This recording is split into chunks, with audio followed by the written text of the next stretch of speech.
Hello everyone, मेरा नाम है आयुष तिवारी और आप लोग देख रहे हैं जीके ट्रिक्स बाय अनुराग सचान। मैं आज आप लोगों के लिए यहाँ पर एक बार फिर से अपनी उसी क्वेश्चन सीरीज़ को कंटिन्यू करते हैं और इस क्वेश्चन सीरीज़ में आप लोगों को टोटल 16 क्वेश्चन मिलेंगे। तो इन 16 क्वेश्चन को बहुत ही अच्छी तरीके से ध्यान से पढ़िएगा। तो चलिए आज की इस नई जीके की क्वेश्चन सीरीज़ वीडियो को स्टार्ट करते हैं।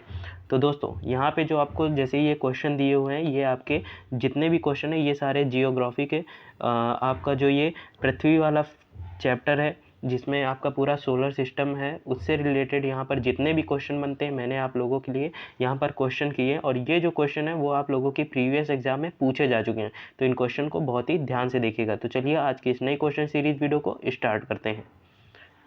तो जैसा कि यहाँ पर देखिए पहला क्वेश्चन दिया हुआ है, पृथ्वी के गैलेक्सी की आकृति है। तो जो ये पृथ्वी के गैलेक्सी की आकृति है तो यहाँ पर ऑप्शन दिया गया है दीर्घवृत्तीय, वृत्तीय, सर्पिल या फिर परवलयीय। तो यहाँ पर पृथ्वी के गैलेक्सी की जो आकृति है वो है सर्पिल। तो यहाँ पर आपका ऑप्शन नंबर सी राइट होगा। तो पृथ्वी के गैलेक्सी की जो आकृति है वो है सर्पिल। दूसरा क्वेश्चन दिया गया है पृथ्वी किस गैलेक्सी का भाग है। तो पृथ्वी किस गैलेक्सी का भाग है, ऑप्शन दिया गया है Ursa Minor, Sculptor, Draco, Milky Way. तो यहाँ पर जो पूछा गया है तो यहाँ पे जो आपका आंसर राइट होने वाला है, तो यहाँ पे जो आपका ऑप्शन राइट होगा वो है पृथ्वी के किस गैलेक्सी का भाग है। तो पृथ्वी मिल्की वे गैलेक्सी का भाग है। मिल्की वे को हिंदी में आप सभी लोग जानते होंगे आकाश गंगा के नाम से भी जाना जाता है। फिर उसके बाद बढ़ते हैं नेक्स्ट क्वेश्चन की ओर और नेक्स्ट क्वेश्चन दिया गया है सौर मंडल में ग्रहों की संख्या कितनी है। तो सौर मंडल में, ये तीसरा क्वेश्चन है, सौर मंडल में ग्रहों की संख्या कितनी, ऑप्शन दिया है 7, 8, 9 और ये जो ऑप्शन दिया है 10। तो यहाँ पे जो आपका ऑप्शन राइट होगा, ये हालांकि सभी को पता होगा, बहुत ही सिंपल क्वेश्चन है और अधिकतर एग्जाम में पूछा जाता है और ये गलत हो जाता है। क्यों गलत हो जाता है, क्योंकि जो पहले जो एक ग्रह था वो था प्लूटो, जो कि जिसको सबसे छोटा ग्रह माना गया और अब उसको काउंट नहीं किया जाता है। तो अभी जो प्रेजेंट टाइम में जो ग्रहों की संख्या है वो कितनी है, वो है दोस्तों 8। तो यहाँ पर आपका ऑप्शन नंबर बी राइट होगा। बढ़ते हैं नेक्स्ट क्वेश्चन की ओर और नेक्स्ट क्वेश्चन दिया गया है सबसे चमकीला ग्रह है। तो सबसे चमकीला ग्रह कौन सा है। तो ऑप्शन दिया है अरुण, शुक्र, बुध और यहाँ पर दिया है शनि। तो यहाँ पर जो आपका ऑप्शन राइट होगा, तो सबसे चमकीला ग्रह कौन सा है। तो सबसे जो चमकीला ग्रह है वो है शुक्र। तो यहाँ पर आपका ऑप्शन नंबर बी राइट होगा। बढ़ते हैं नेक्स्ट क्वेश्चन की ओर। फिफ्थ नंबर क्वेश्चन देखते हैं। तो फिफ्थ नंबर क्वेश्चन दिया है सौर मंडल में सबसे बड़ा ग्रह है। तो सौर मंडल में सबसे बड़ा ग्रह कौन सा है। तो पृथ्वी, मंगल, शनि या बृहस्पति। तो ध्यान रखिएगा, इनमें सबसे ज़्यादा कन्फ्यूजन होता है कि सबसे बड़ा ग्रह कौन सा है और सबसे छोटा ग्रह कौन सा है और सबसे निकट ग्रह कौन सा है। तो यहाँ पर जो आपका ऑप्शन राइट होगा, तो सौर मंडल में जो सबसे बड़ा ग्रह है वो है बृहस्पति। यहाँ पर आपको ऑप्शन नंबर डी राइट होगा। बढ़ते हैं नेक्स्ट क्वेश्चन की ओर। अभी आपको यहाँ पे आगे क्वेश्चन मिलेंगे कि सबसे निकटतम ग्रह पृथ्वी के कौन सा है, सबसे छोटा ग्रह कौन सा है। तो यहाँ पर सब हम लोग क्वेश्चन वाइज क्वेश्चन उन आंसर को याद करेंगे और इन आंसर को जरूर याद कर लीजिए, क्योंकि ये एग्जाम में अधिकतर पूछे जाते हैं और इसमें कन्फ्यूजन होने के कारण ये जो क्वेश्चन है वो आपसे अधिकतर गलत हो जाते हैं। तो बढ़ते हैं अब नेक्स्ट क्वेश्चन की ओर। नेक्स्ट क्वेश्चन दिया गया है लाल ग्रह किसे कहा जाता है। तो दोस्तों यहाँ पर लाल ग्रह किसे कहा जाता है, ऑप्शन दिया गया है शुक्र, अरुण, अरुण को इंग्लिश में यूरेनस कहते हैं, मंगल, वरुण और वरुण को इंग्लिश में नेपच्यून कहते हैं। तो याद रखिएगा, कभी भी अगर पेपर में यूरेनस या नेपच्यून आ जाए तो आप लोग याद रखेंगे कि यूरेनस जो होता है अरुण को कहते हैं और नेपच्यून जो है वो वरुण को कहते हैं। तो अब यहाँ पर जो आपका ऑप्शन राइट होने वाला है, तो लाल ग्रह किसे कहा जाता है। तो दोस्तों यहाँ पर जो आपका ऑप्शन राइट होगा वो होगा सी। तो लाल ग्रह जो है मंगल को कहा जाता है। फिर उसके बाद अब नेक्स्ट क्वेश्चन की ओर बढ़ते हैं। नेक्स्ट क्वेश्चन जो दिया गया है पृथ्वी के सबसे निकटतम ग्रह कौन सा है। तो मैंने अभी कहा ना कि सबसे बड़ा ग्रह कौन सा है, तो वो है बृहस्पति और सबसे निकटतम ग्रह कौन सा है यहाँ पर जानेंगे। तो यहाँ पर जो आपका सबसे क्वेश्चन जो दिया है उसको पहले ध्यान से पढ़ना है कि निकटतम पूछा, निकटतम का मतलब होता है पास। तो पृथ्वी के सबसे पास ग्रह कौन सा है। तो यहाँ पर ऑप्शन दिया है मंगल, शुक्र, बुध और चंद्रमा। तो चंद्रमा, तो अब पृथ्वी के सबसे निकटतम ग्रह कौन सा है। तो पृथ्वी के जो सबसे निकटतम ग्रह है, तो यहाँ पर जो आपका ऑप्शन राइट होगा वो है शुक्र। तो पृथ्वी के सबसे निकटतम ग्रह कौन सा है, शुक्र। और नेक्स्ट क्वेश्चन की ओर बढ़ते हैं। नेक्स्ट क्वेश्चन जो दिया गया है पृथ्वी का निकटतम तारा कौन सा है। तो पृथ्वी का निकटतम तारा कौन सा है, ऑप्शन दिया है प्रोक्सिमा, सेंटोरी, सीरियस, वोल्फ या लेलैंड। तो ये जो क्वेश्चन है आप लोगों को अलग दिखा होगा, तो जो पृथ्वी का निकटतम तारा है, वहाँ पर पृथ्वी का सबसे निकटतम ग्रह पूछा गया था और यहाँ पर तारा पूछा गया, तो थोड़ा क्वेश्चन हटके है, तो इसको ध्यान दीजिएगा।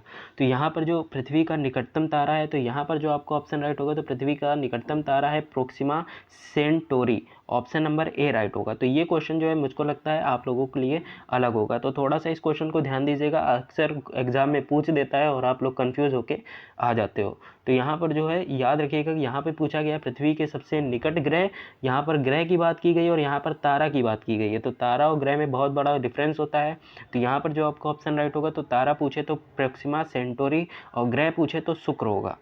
बढ़ते हैं नेक्स्ट क्वेश्चन की ओर। 9 नंबर क्वेश्चन जो दिया गया है दोस्त, तो यहाँ पर दिया गया है सूर्य के सबसे दूर स्थित ग्रह है, तो सूर्य के सबसे दूर स्थित ग्रह कौन सा है? ऑप्शन दिया है प्लूटो, जिसको यम बोलते हैं, option B Neptune, Varun, Uranus Arun, और जुपिटर बृहस्पति। तो आप लोगों को हिंदी के साथ साथ इंग्लिश भी इनके नेम याद होने चाहिए ग्रहों के। तो आज की ये जो बेसिकली वीडियो है, ये आप लोगों के लिए, जैसा कि मैंने स्टार्टिंग में बताया कि सौर मंडल यानी कि सोलर सिस्टम से रिलेटेड जो इंपॉर्टेंट क्वेश्चन बनते हैं, मैंने उन्हीं को यहाँ पर लिया है और आप लोगों के साथ आज डिस्कस कर रहा हूँ। तो अगर जो आपको अगर क्वेश्चन में किसी भी क्वेश्चन में अगर प्रॉब्लम हो, तो आप लोग कमेंट में ज़रूर रिप्लाई करें, कमेंट में ज़रूर अपनी प्रॉब्लम बताइएगा, तो मैं आपको 100% रिप्लाई करूँगा। तो अगर कोई भी प्रॉब्लम होती है, तो यहाँ पर जो आपका देखिए, यहाँ पर जो आपको ऑप्शन राइट होने वाला है, तो सूर्य के सबसे दूर स्थित ग्रह कौन सा है? तो सूर्य के सबसे दूर स्थित ग्रह जो है वो है नेपच्यून यानी कि वरुण। बढ़ते हैं नेक्स्ट क्वेश्चन के। नेक्स्ट क्वेश्चन दिया गया है क्या? तो नेक्स्ट क्वेश्चन जो दिया गया है वो दिया गया है ऋतु परिवर्तन का संबंध पृथ्वी की किस गति से? तो ऋतु परिवर्तन का जो संबंध है पृथ्वी की किस गति से? घूर्णन से, परिक्रमण से, भ्रमण से, ये सभी। तो ये एक क्वेश्चन जो है मोस्ट इंपॉर्टेंट बन जाता है, 10 नंबर क्वेश्चन, और अक्सर ये एग्जाम में ये भी पूछा जाता है। तो यहाँ पे जितनी भी ये क्वेश्चन सीरीज कराई जा रही है, वो कहीं ना कहीं एग्जाम में पूछी जाती हैं। जो आप लोग कंपटीशन एग्जाम की तैयारी कर रहे हैं या फिर जनरल नॉलेज भी अगर रखते हैं, तो ये क्वेश्चन आप लोग कर सकते हैं। तो देखिए यहाँ पर जो ऋतु परिवर्तन का जो संबंध है वो पृथ्वी की किस गति से होता है? तो यहाँ पर जो आपका ऑप्शन राइट होने वाला है, तो यहाँ पर जो राइट होगा वो होगा ऑप्शन नंबर बी। तो ऋतु परिवर्तन यानी कि मौसम का बदलाव, यानी कि गर्मी सर्दी, ये पृथ्वी में किस गति के कारण होता है? तो पृथ्वी का संबंध जो है ये परिक्रमण गति के कारण से होता है, ऋतु का परिवर्तन। अब बढ़ते हैं नेक्स्ट क्वेश्चन की ओर। ये क्वेश्चन भी इंपॉर्टेंट है, तो इस क्वेश्चन को बहुत ही ज़्यादा अच्छे तरीके से ध्यान रखिएगा। बढ़ते हैं नेक्स्ट क्वेश्चन की ओर। नेक्स्ट क्वेश्चन क्या दिया है? नेक्स्ट क्वेश्चन दिया है किस गति के कारण पृथ्वी पर दिन रात होते हैं? तो घूर्णन के कारण, परिक्रमण के कारण, गुरुत्वाकर्षण के कारण, या ये इन सभी चीज़ों की वजह से दिन और रात होते हैं। तो जी दोस्त, यहाँ पे जो आपका ऑप्शन राइट होगा, तो यहाँ पर जो आपका ऑप्शन राइट होगा वो होगा ए। तो घूर्णन गति के कारण पृथ्वी पर दिन और रात होते हैं। कैसे? क्योंकि पृथ्वी जब तक रोटेट नहीं करेगी अपने एक्सिस से, तब तक वो मतलब चेंज होगी नहीं, क्योंकि जब जिस साइड पृथ्वी का फेस जो होता है वो अगर सन की साइड है, तो वहाँ पर होता है डे। अगर बैक साइड है, यानी कि वो जो फेस है वो दूसरे साइड अगर घूम गया, तो होता है नाइट। तो इस तरीके से याद रखिएगा कि पृथ्वी पर दिन और रात घूर्णन गति के कारण होते हैं, और ऋतु परिवर्तन का संबंध पृथ्वी की किस गति से है? परिक्रमण गति से। बढ़ते हैं नेक्स्ट क्वेश्चन की ओर। एक ये मोस्ट इंपॉर्टेंट क्वेश्चन आ गया है, इस क्वेश्चन को भी बहुत ध्यान से देखिएगा। तो यहाँ पर पूछा गया है दिन और रात कहाँ कहाँ बराबर होते हैं? तो दिन और रात कहाँ कहाँ बराबर होते हैं? तो ऑप्शन दिया गया है कर्क रेखा पर, मकर रेखा पर, विषुवत रेखा पर, या ध्रुवों पर। तो जो दिन और रात होते हैं वो कहाँ कहाँ बराबर होते हैं? तो ऑप्शन यहाँ पर जो राइट होगा वो होगा विषुवत रेखा पर, ऑप्शन नंबर सी राइट होगा। तो दिन और रात कहाँ कहाँ बराबर होते हैं? वो होते हैं विषुवत रेखा पर। बढ़ते हैं नेक्स्ट क्वेश्चन की ओर। नेक्स्ट क्वेश्चन जो दिया गया है, दो अक्षांशों के बीच की दूरी होती है, तो दो अक्षांशों के बीच की दूरी कितनी होती है? ऑप्शन दिया गया 107 किलोमीटर, 111 किलोमीटर, 115 किलोमीटर, 121 किलोमीटर। तो अब यहाँ पे बात करनी, दो अक्षांशों के बीच की दूरी कितनी होती है? तो आप लोग कमेंट बॉक्स में इसका आंसर कमेंट करके बता सकते हैं, अदरवाइज़ मैं आपको खुद ही बता देता हूँ। तो यहाँ पे जो आपका ऑप्शन राइट होगा वो होगा, तो दो अक्षांशों के बीच की जो दूरी होती है वो होती है 111 किलोमीटर। तो यहाँ पर बी ऑप्शन राइट होगा। बढ़ते हैं नेक्स्ट क्वेश्चन की ओर। नेक्स्ट क्वेश्चन जो दिया गया है, निम्न में पृथ्वी का उपग्रह है। तो अभी हम लोगों ने बात किया कि पृथ्वी के निकटतम ग्रह कौन सा है, निकटतम तारा कौन सा है। अब यहाँ पर बात की जा रही है पृथ्वी के निकटतम उपग्रह की। तो पृथ्वी का उपग्रह क्या है? निकटतम नहीं, पृथ्वी का उपग्रह। तो ये क्वेश्चन भी एकदम डायमंड लेवल वाला क्वेश्चन है। तो पृथ्वी का जो उपग्रह है, तो यहाँ पर जो आपका ऑप्शन दिया गया है चंद्रमा, गैनीमेड, फोबोस, डेमोस। तो यहाँ पर तो सबसे पहले मैं बात कर लेता हूँ। तो पृथ्वी का जो उपग्रह है, तो आपको केवल सीधे याद रखना है जो पृथ्वी का उपग्रह है वो है चंद्रमा। तो यहाँ पर जो आपका सिंपली आंसर राइट होने वाला है वो है चंद्रमा, ऑप्शन नंबर ए। इसमें इतना कंफ्यूज होने की ज़रूरत नहीं है, सीधे एक लाइन का आंसर होता है पृथ्वी का उपग्रह चंद्रमा है।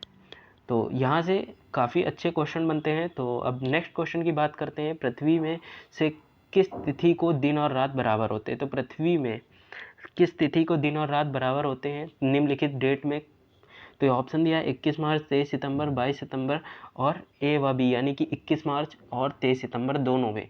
तो यहाँ पर जो कौन सी डेट को दिन और रात बराबर होते हैं?